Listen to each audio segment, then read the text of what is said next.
पोच म्हणून काय देतो? 2 फॉर्म असतात इन्युमरेशन फॉर्म, त्यातला एक फॉर्म त्यांच्याकडे असतो, एक आपण करून मोकळा कोरा देतो साहेब, कोरा देतो तो करून बघा. दिलेला असतो. बापू साहेब, बापू साहेब, बापू साहेब, बापू साहेब, सगळ्यात महत्त्वाचा मुद्दा. बापू साहेब, सांगितलं बापू सर, साहेब. आम्ही 4 प्रकारच्या याद्या तुमच्या कृती यादी त्याचं ऐक सर. नाव आहे त्याचं नाव. पण मला सर. विचारायचं सर, महत्वाचा मुद्दा विचारायचा आहे, काय काय लोकांचे 4 राज्यामध्ये मतदारसंघामध्ये नाव आहे.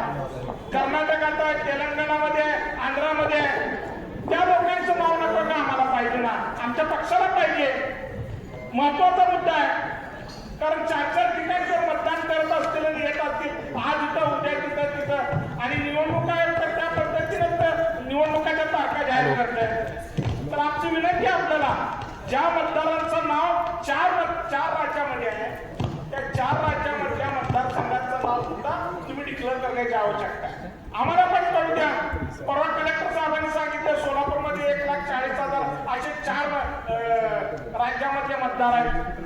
तर आम्हाला पण कळू द्या कोण कोण मतदार आहे आणि आपल्या सोलापूरमध्ये असे मतदार किती आहेत आणि त्या मतदाराचा आम्हाला किती दुरुपयोग होतो या शहराला, या राज्याला, ते आम्हाला कळायला पाहिजे. अशी आमची विनंती आहे साहेब.